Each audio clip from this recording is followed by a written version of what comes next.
Welcome to another episode of Building TechTalk. And as usual, we have resident experts, but we have 3 resident experts today from ZS2 Technologies. 2.5. We'll be generous to you.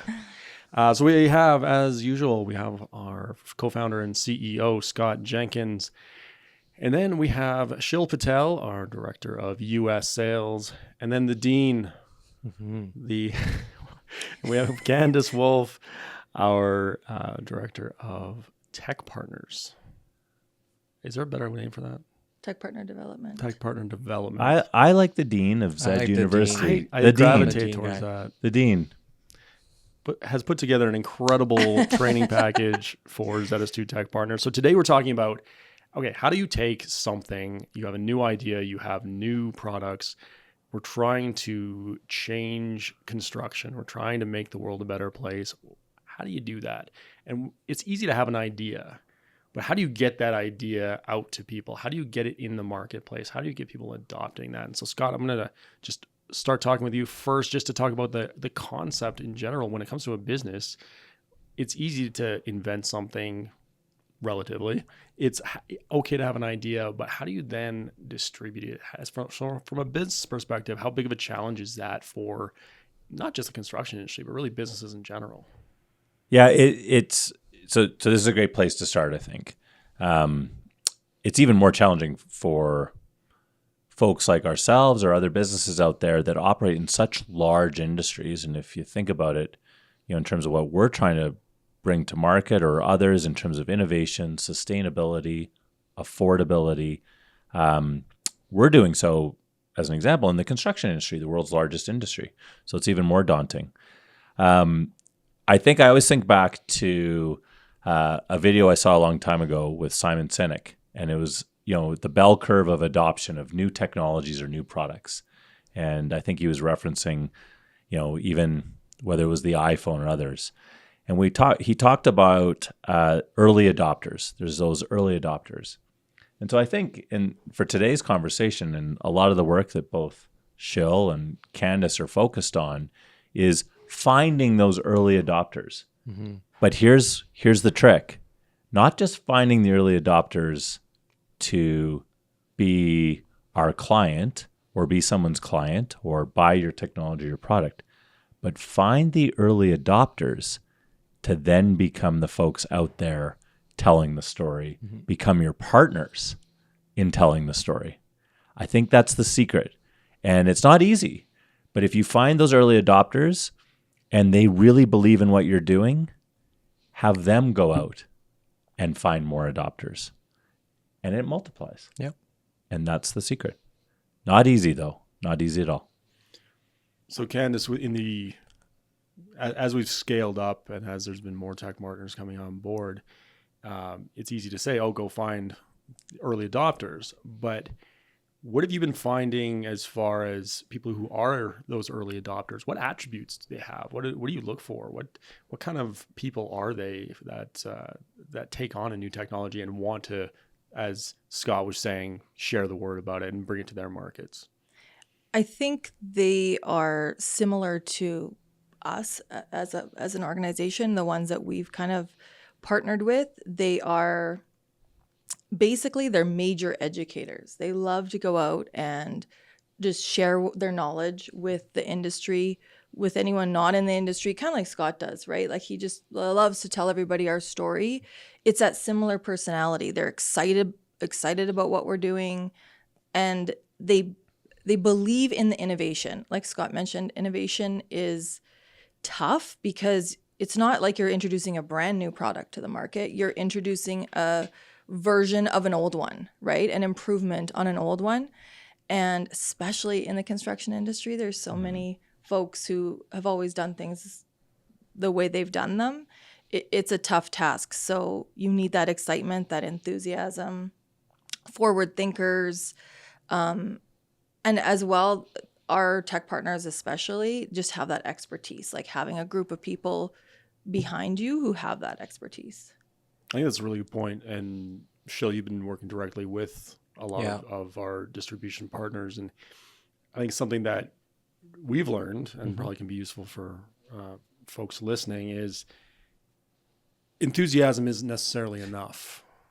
True. They also need a certain amount of prowess in whatever industry you're trying to get into. They can't, it's easy to get people excited, but what have you noticed about the partners we've been working with? Like what makes them successful from your perspective? Even to piggyback off what Candace said a little bit, it's like that early adoption phase, and our partners know their markets so well. They understand that there's a change needed for those markets and how to implement new materials, or they've been through some of the struggles with a house burning down or a flood coming through. So finding those more sustainable materials that we're trying to present to them and them educating their own markets is what's driving the whole conversation, and implementing regulations. Understanding what we know about regulations through them helps us benefit further on bringing out ZS2's value proposition overall. If I would touch on, what Candace and Jill are saying is, as you're bringing new technologies, new solutions, and Candace made a good point, it's not something brand new. It's just we've improved on something that's been around for a while and taken it finally, I think, to where it needs to be. What Jill's saying, the local partners, and you get these folks who they want to differentiate themselves in their own markets. They want to be leaders themselves. They may have a focus on sustainability, affordability, efficiencies. They see the challenges in their local markets.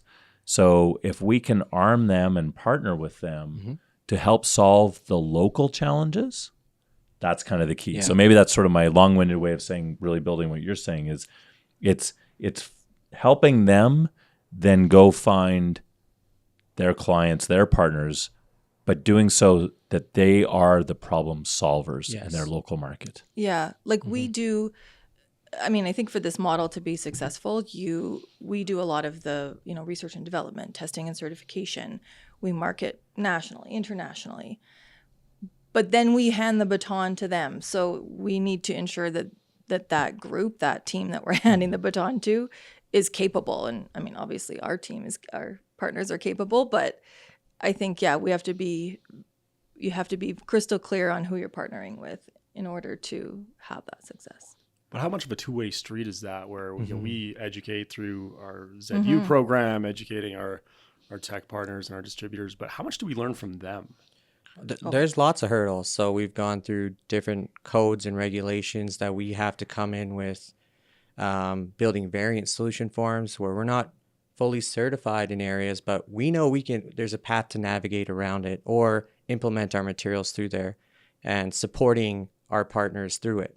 From us, Candace, myself, and the rest of the sales team, supporting them locally, but then them also giving us feedback on their local markets on how to adopt ZS2 into those areas. A great example, a tangible example of this, and Jill's been heavily involved with this, and then Candace developing the foundational materials, programming, information to support our partners, is really our recent certification for Miami-Dade and hurricane certification for our Florida product numbers. Our projects to date in California, Oregon upcoming, north of the Arctic Circle, British Columbia, Alberta, Saskatchewan, Manitoba, Texas.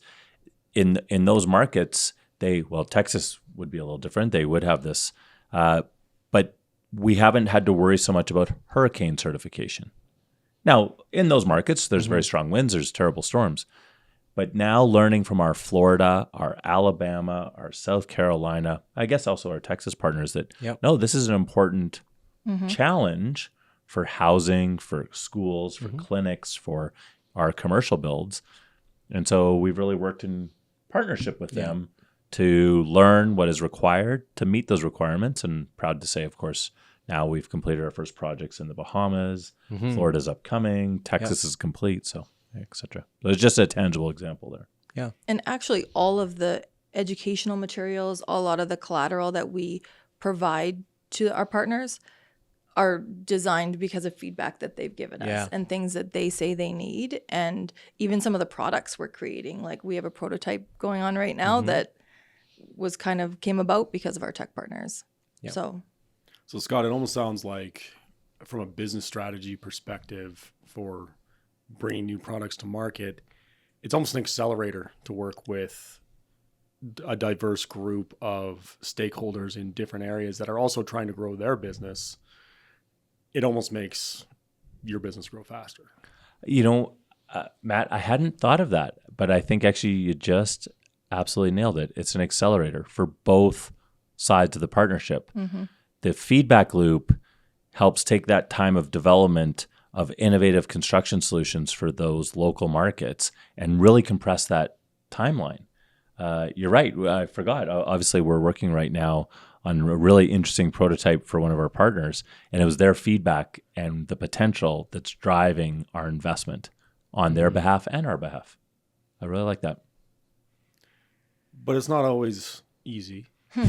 From, if it was, everybody be doing it. Mm-hmm. And so, Shell, I think you've been at the forefront of a lot of challenges. Yeah. And a lot of, sometimes things don't go right. Sometimes things don't move ahead. What are some of the, especially in the construction, let's keep it focused on the construction industry, obviously, like bringing a new technology into a industry that's very slow to change from a regulatory standpoint, from a user standpoint. As you've tried to work with different groups and stakeholders, what are some of the hurdles, the roadblocks you run into?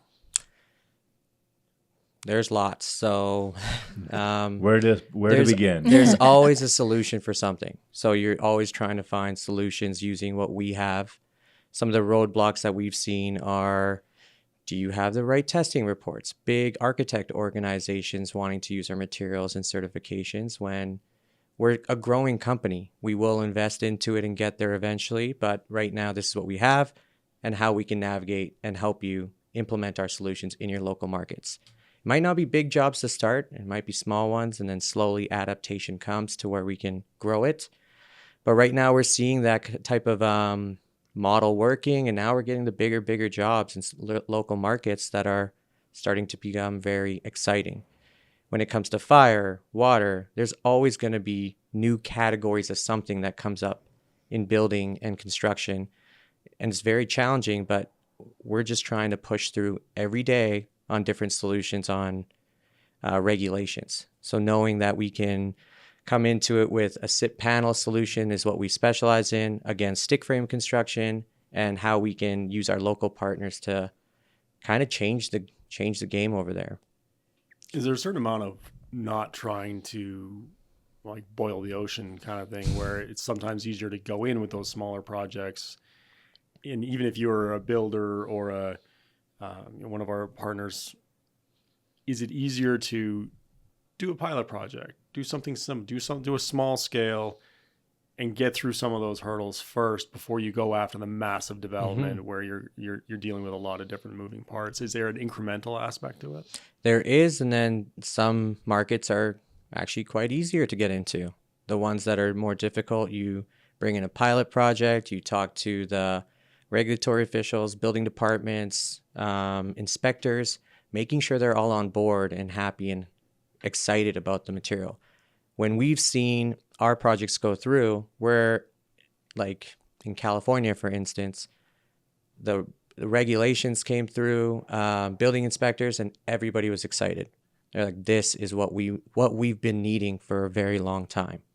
And so having that known to them, and now they know they have the right company behind them, is what's going to steer this forward and help us grow as a company. I think it's interesting too, because one of our biggest challenges is one of our biggest assets, and that's geography. Yeah. We're using this distribution model to scale fast, and getting information to all of our partners across North America in a clear, concise way, and everybody understands it, and vice versa, getting a feedback loop back to us in Calgary here. That's also been challenging. So, coming up with different tools and platforms that we can use to be able to deploy that information as best as we can has been fun. I'd say challenging and super exciting. Yeah. It's like the way a little that bit of both. It's yeah. a little bit of, But I think that also speaks to what you were talking about before, where you have to have a partner who's eager and excited and wants to learn, because you've put so much work into developing educational material. Yeah. If there's not a receptive audience on the other side to take the time to absorb that, and then they're able to then sell it in their market, it's not going to work for them. And so I guess maybe if there's some advice for building companies throughout North America who are looking to grow their business and meet some of these building challenges, whether it's affordable housing, whether it's speed of construction, whether it's the environmental standards, is it fair to say like that you have to want to learn? Oh, absolutely. Because like, we've mentioned this a few times, it's new, it's innovative. That's definitely, you have to want to learn, but also if you're an organization that's wanting to do this and, have a partner model, you have to be prepared to support the heck out of them with tools, resources, a team, like actual humans to be able to get them, make them successful. It's, we've decided, as, I think other innovative companies have, to make a very large investment in building that foundational piece. Part of that is Z University.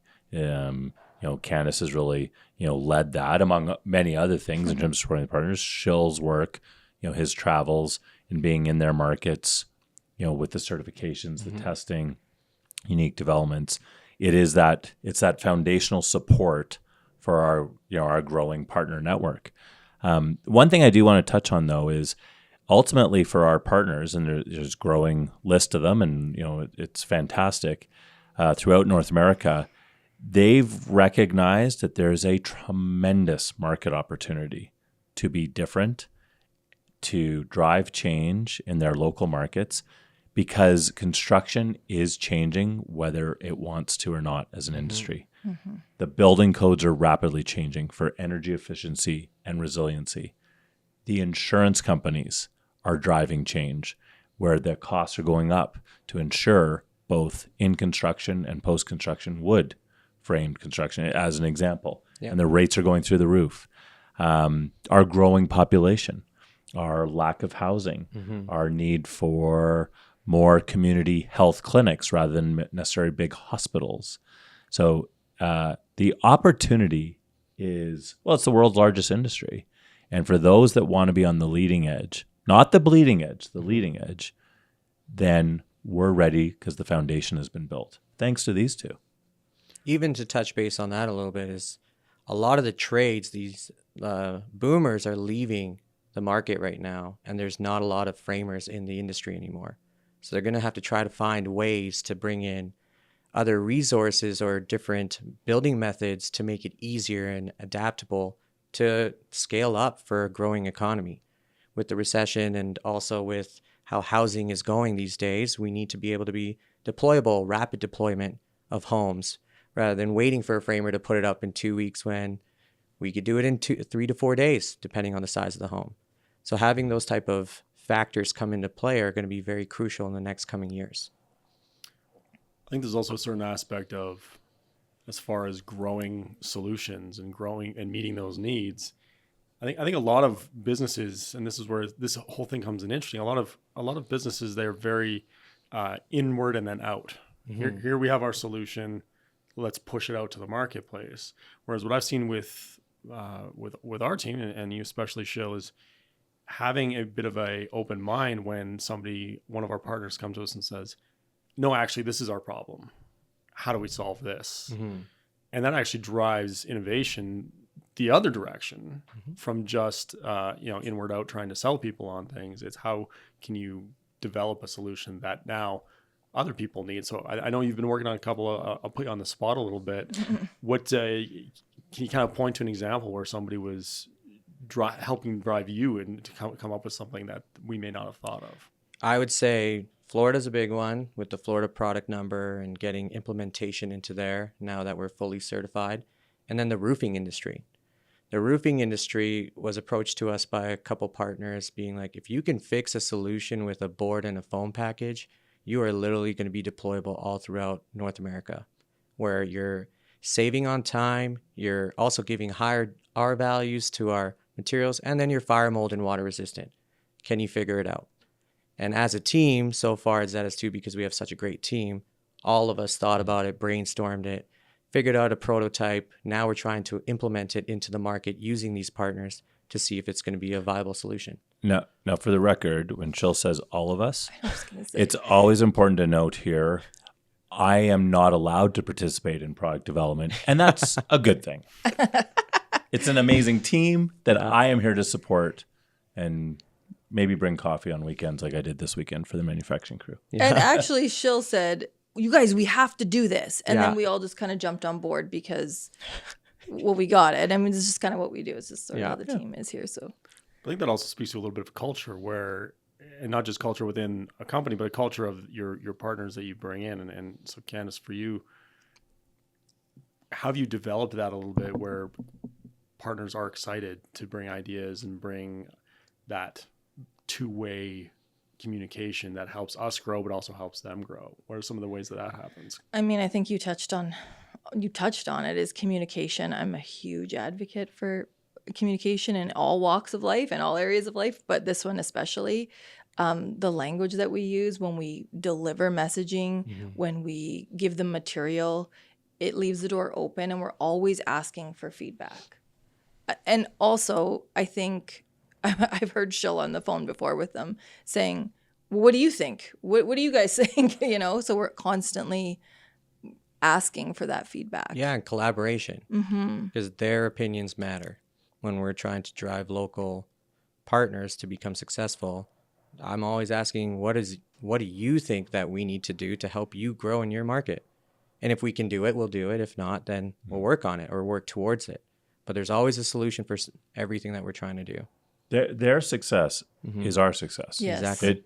It's the true word of partnership. Yep. Yes. All right, we're going to wrap it up with a quick roundtable. Going from Shill towards Candace, let's just in one or two sentences, if you're a building company looking to succeed in what's a rapidly changing marketplace, what are the attributes you need? What do you need to do now? What do you need to be doing in the next week, the next month, and the next year to be successful in the next decade? That's a good question. Well, I would target the roofing industry. That's the biggest one for us right now. I'm super excited about our prototype coming out, and I'd like to get more feedback from builders and roofers to see if we can implement a new solution for them to make it faster and stronger and safer. All right, Scott? Climate resilient structures, building technologies aren't a nice to have anymore. In North America, they're a need to have. That's where the future of construction lies. And we're already there at ZS2. I would say get yourself educated. If you don't know about the changes that are coming, get reading about it and figure out what is happening in your market, in your country, in the world, and how you're going to be a part of it and how you're going to have that sustained relevance for your company. There you have it. You've been told by the Dean of ZU. Study up. Get to school. All right. Well, thank you, everyone. And thank you, everyone, for listening. And as always, please subscribe on YouTube, Apple Podcasts, and Spotify. And just for fun on this one, if you learned something, be sure to leave a comment. And we'll see you next time. Thanks, Mom. Thanks, Dad.